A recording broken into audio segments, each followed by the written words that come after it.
Hello দর্শক বন্ধুরা, আসসালামু আলাইকুম। আশা করছি সবাই অনেক অনেক ভালো আছেন। দর্শক বন্ধুরা, আজকে আমরা কথা বলবো রিয়েলমি জিটি নিও 2 এই ফোনটি নিয়ে। রিয়েলমি জিটি সিরিজ মূলত পারফরমেন্সের দিকে বেশি নজর দেয়, আর এই জন্যই রিয়েলমির জিটি সিরিজের ফোনগুলো পারফরমেন্সের দিকে অনেক ভালো হয়। এই ফোনটির হাইলাইটেড বিষয় হচ্ছে এই ফোনে থাকছে কোয়ালকম স্ন্যাপড্রাগন 875G চিপসেট, আর এছাড়াও থাকছে অ্যামোলেডের একটি ডিসপ্লে, আরও থাকছে 5000 mAh-এর একটি ব্যাটারি। সো সব কিছু মিলিয়ে এই ফোনটি কেমন হবে এবং এই ফোনটি ইন্ডিয়া এবং বাংলাদেশের বাজারে আসলে কবে আসছে, আর যদি চলেও আসে সেক্ষেত্রে এই ফোনটির প্রাইসই বা কেমন হবে, এই সবগুলো বিষয় নিয়ে আলোচনা করব আজকের এই ভিডিওতে। আর এছাড়াও জানাবো প্রাইস পয়েন্ট অনুযায়ী এই ফোনটি আপনাদের জন্য কেমন হবে, ফোনটি কি ভ্যালু ফর মানি হবে, না এরকম প্রাইসিংয়ে এর থেকেও কোনো বেটার অপশান থাকছে আপনাদের জন্য। সো পুরো ভিডিওটি অবশ্যই দেখবেন, আশা করি ফোনটি সম্পর্কে আপনারা বিস্তারিত জানতে পারবেন। আর আপনারা দেখছেন টিভি টেক টিউব, আর সব সময়ের মতো সাথে আছে আমি প্রান্ত। সো ভিডিওটি ভালো লাগলে অবশ্যই একটি লাইক দিতে কিন্তু ভুলে যাবেন না। সো চলুন শুরু করা যাক আজকের ভিডিও। প্রথমে যদি ফোনটির ডিজাইন এবং বিল্ড কোয়ালিটি নিয়ে কথা বলি, তাহলে এই ফোনটির ব্যাক সাইডে এবং ফ্রেমে আপনারা পেয়ে যাচ্ছেন পলিকার্বনেট বা প্লাস্টিক। আর ব্যাক সাইডে উপরের অংশে বাম সাইডে থাকছে এই ফোনটির 3 ক্যামেরা সেটআপ, যার দুইটি সেন্সর একটু বড় এবং বাকি একটি সেন্সর একটু ছোট, আর সঙ্গে থাকছে এলইডি ফ্ল্যাশ। তবে ভালো ব্যাপার হচ্ছে এই ফোনটির ব্যাক সাইডে বড় করে ডেয়ার টু লিভ লেখাটি থাকছে না, তবে রিয়েলমির ব্র্যান্ডিং থাকছে ছোট করে। এই ফোনটির সামনে আসলে আপনারা পেয়ে যাচ্ছেন একটি ফুল ভিউ ডিসপ্লে, যার উপরের অংশে বাম সাইডে কাট আউটের মাধ্যমে বসানো থাকছে সেলফি ক্যামেরাটি। ভালো ব্যাপার হচ্ছে এই ফোনে থাকছে ইন ডিসপ্লে ফিঙ্গারপ্রিন্ট সেন্সর, যা খুবই ফাস্ট এবং অ্যাকুরেট বলেই জানতে পেরেছি। আর সিম কার্ড স্লটে আপনারা শুধুমাত্র 2টি সিম কার্ডই ব্যবহার করতে পারছেন, এক্সটার্নাল মেমোরি কার্ড এই ফোনটিতে ব্যবহার করতে পারছেন না। আর সবচেয়ে ভালো ব্যাপার হচ্ছে এই ফোনে আপনারা পেয়ে যাচ্ছেন স্টেরিও স্পিকার সিস্টেম, যার কারণে এই ফোনটির অডিও কোয়ালিটিও অনেক ভালো হবে।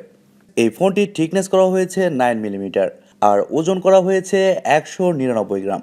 তার মানে বুঝতেই পারছেন এই ফোনটি হালকা একটু মোটা। এই ফোনটি 3টি গর্জিয়াস কালারে পাওয়া যাবে, আর সেগুলো হচ্ছে ব্ল্যাক, ব্লু এবং ইয়েলো। তবে এই ফোনটির একটি স্পেশাল এডিশনও থাকছে। সো ওভারঅল এই ফোনটির ডিজাইন এবং বিল্ড কোয়ালিটি আমার কাছে খুবই ভালো লেগেছে।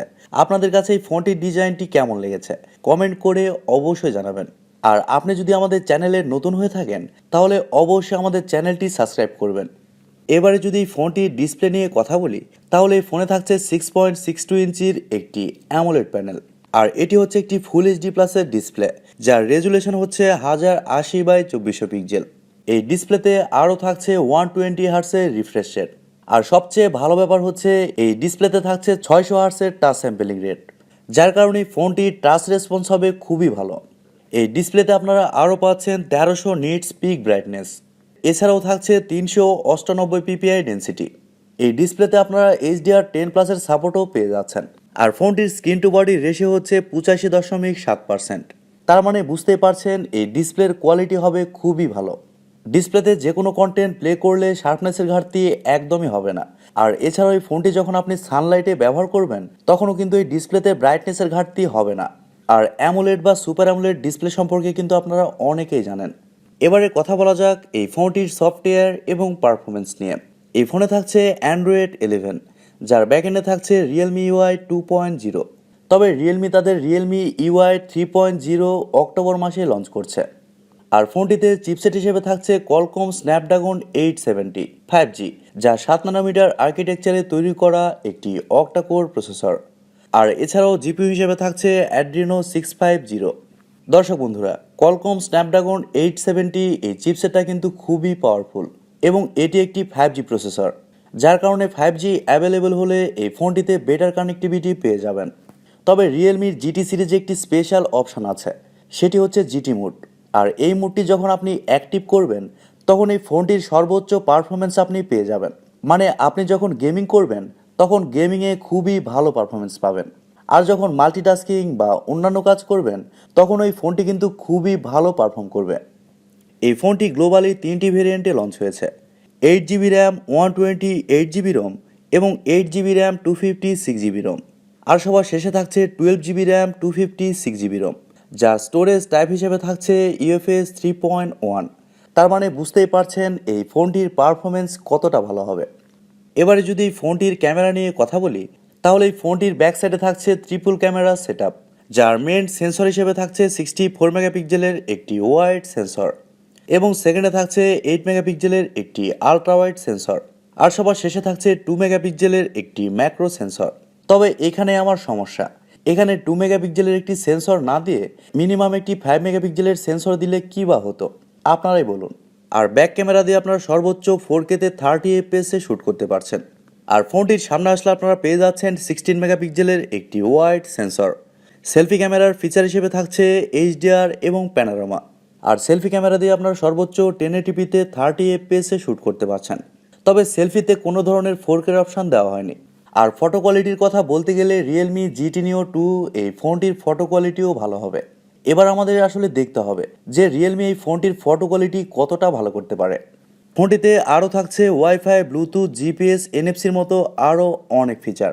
আর ইউএসবিতে থাকছে ইউএসবি Type-C 2.0। এবারে কথা বলা যাক এই ফোনটির ব্যাটারি এবং চার্জার নিয়ে। এই ফোনে থাকছে 5000 mAh-এর একটি ব্যাটারি, আর ফোনটিকে চার্জ করার জন্য থাকছে 65 ওয়াটের একটি চার্জার। আর রিয়েলমি বলছে এই চার্জার দিয়ে ফোনটিকে 100% চার্জ করতে সময় লাগবে মাত্র 36 মিনিট। তবে ফোনটিতে যেহেতু 5000 mAh-এর একটি ব্যাটারি ব্যবহার করা হয়েছে, আর যেহেতু এই ফোনটির চিপসেট 7 নানোমিটার আর্কিটেকচারে তৈরি করা, সেহেতু এই ফোনটি একদিন ইজিলি চালাতে পারবেন। আর আপনি যদি নর্মাল ইউজার হন, সেক্ষেত্রে এই ফোনটি কিন্তু 1.5 থেকে 2 দিন ইজিলি চলে যাবে। এবারে কথা বলা যাক এই ফোনটির প্রাইস এবং লঞ্চিং ডেট সম্পর্কে। দর্শক বন্ধুরা, প্রথমেই বলেছি এই ফোনটি গতকাল চায়নার বাজারে লঞ্চ হয়েছে। আর চায়নার বাজারে এই ফোনটির বেস ভেরিয়েন্টে যা প্রাইস রাখা হয়েছে তা যদি ডাইরেক্ট বাংলাদেশি টাকায় কনভার্ট করা হয়, সেক্ষেত্রে এই ফোনটির প্রাইস দাঁড়ায় মোটামুটি 32,000 টাকা। তবে বাংলাদেশের বাজারে আসলে এই ফোনটির প্রাইস হবে 35 থেকে 36,000 টাকা।